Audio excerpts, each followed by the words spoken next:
Magandang araw mga ka-Health Matters. Ako po muli ang inyong doktong at ngayong Nobyembre, sama-sama po tayong magdiriwang ng 2025 National Children's Month. Isang buwan na inilaan para ipaglaban ng karapatan, kaligtasan at kinabukasan ng bawat batang Pilipino. Ngayong taon ang tema, Osaek Sisaem, Wakasan, Kaligtasan at Karapatan ng Bata Ipaglaban.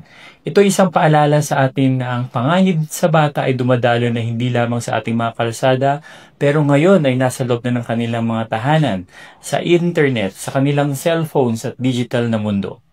Kaya ngayon mariin ang hamon ng mga batang Pilipino ngayong 2025. Ayon sa UNICEF at World Bank, may humigit kumulang na 31.4% ng mga bata ang nasa kahirapan at 27% naman ang nakaranas ng stunting na dulot ng malnutrisyon. Dagdag pa rito, maraming bata ang nahaharap sa kakulangan sa kalidad ng edukasyon.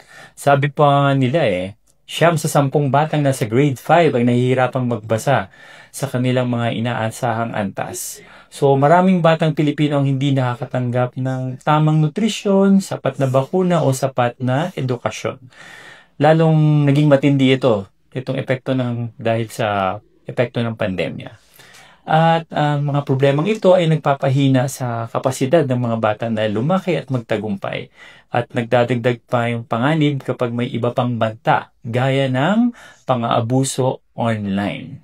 So ngayon pong araw na to kasama po natin ang isang pediatrician, isang women and children protection specialist na si Dr. Jen Ricolizado. Dr. Jen, magandang araw sa iyo and welcome to Health Matters. Doc Jen, ano nga ba ang mosaic at bakit ito napakadelikadong issue ngayon dito sa ating bansa?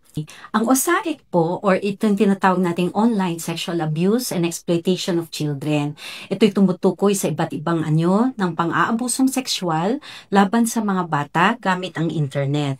Ito ay maaring pagpoproduce o pagkakalat o pagkakaroon ng mga child sexual abuse and exploitation materials katulad ng sexual messages, pwedeng video or mga pictures. Meron din tayong online grooming or itong paglilinlang sa mga bata para magtiwala o sumunod. Meron din tayong sextortion kung saan pinipilit ang bata na magpadala ng malaswang larawan o video kapalit ng hindi paglalandad sa publiko. So ito'y kapalit ay actually pera or additional photos or videos. Pang-apat, we have the online sexual harassment o pananakot. Meron din tayong live streaming ng pang-aabusong sexual.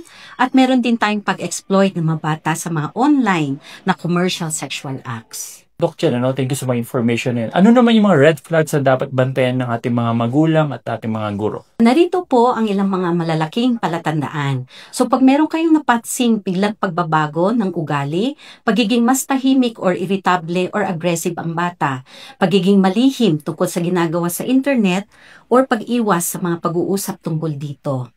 Meron din yung may mga bago silang online na kaibigan na hindi kilala ng pamilya.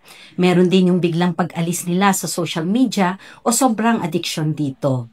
At pagkakaroon din ng unang henerasyon ng mga malalaswang larawan o video sa mga cellphone ng bata at mabilis na pagbabago sa emotional na kalagayan at pag-iwas sa mga dating hindi. Okay, Doc Jen, paano dapat lapitan ng mga magulang ang mga kanilang mga anak pag may mga ganitong sensitibong usap? So, importante pa rin ay magkaroon tayo ng maingat at may pagmamahal pa rin na komunikasyon pag kaharap natin lalo itong mga bata na digital natives. So, pumumustahin natin sila kung sino mga kaibigan nila online, sinong madalas nilang kausap.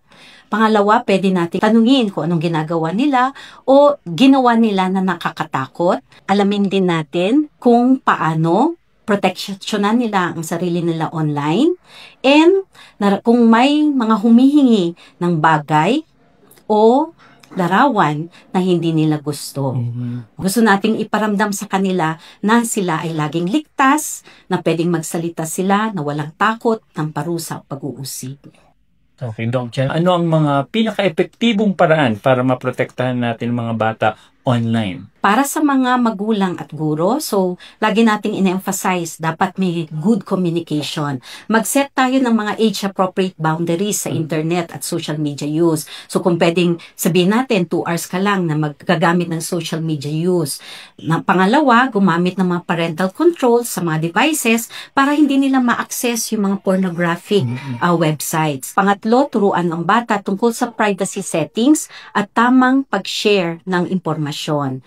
Pang-apat, panatilihin natin na bukas ang communication ng mga anak natin sa atin. At pwede rin tayong magbigay ng tamang edukasyon tungkol sa digital safety sa paaralan at sa mga barangay. Now, para sa mga bata rin, huwag makipag-usap o magbigay ng impormasyon sa mga hindi nila kilala online. I-report agad sa magulang o sa teacher kung merong kakaibang nagaganap, lalo na kung nangyari to online. Alamin din natin ang mga tamang paraan ng paggamit ng internet at yung mga binanggit natin na red flags. At hindi kailangang matakot humingi ng tulong sa magulang at sa mga teachers. So, hindi natin pwedeng kalimutan din ang kalusugan, maliban dito sa unang problema. So, Doc Jen, ano naman ang epekto ng malnutrition at iba pang kondisyon sa kahinaan ng mga bata ngayon? Okay. Ang pambatang malnourished ay mas vulnerable, hindi lang po sa sakit, kundi pati na rin sa stress at trauma mula sa pang-abuso. Ayon nga sa World Bank, 27% ay stunted na nagiging hadlang sa kanilang physical at mental development. Therefore, mahalaga yung holistic approach sa ating mga bata, pagsasama ng kalusugan, edukasyon, protection sa pang-abuso para lumaki sila na maayos at ligtas. So mga ka-health matters, ang laban para sa kaligtasan ng mga bata ay laban nating lahat. Huwag po tayong maging tahimik sa panahong kailangan nila ng tulong. And ang bawat bata ay karapat-dapat sa proteksyon, pag-aaruga at pagmamahal, online man yan or offline. Kung may nalalaman po kayo o nararamdaman may mga nangyayaring pang-abuso, tawagan ang DSWD Hotline 888. Pwede rin po sa PNP Women and Children Protection Center 8722-0656. Pwede rin po sa Smart Hotline, Baguio City 911. At syempre po, local child protection offices. So, Doc Jen, kung may mga ganito po mga pasyente, magulang, saan po nila kayo pwedeng dalawin o puntahan? Okay. Kung meron pong report ng mga abuse, pwede nyo po kaming puntahan doon sa emergency room, sa ating trauma center.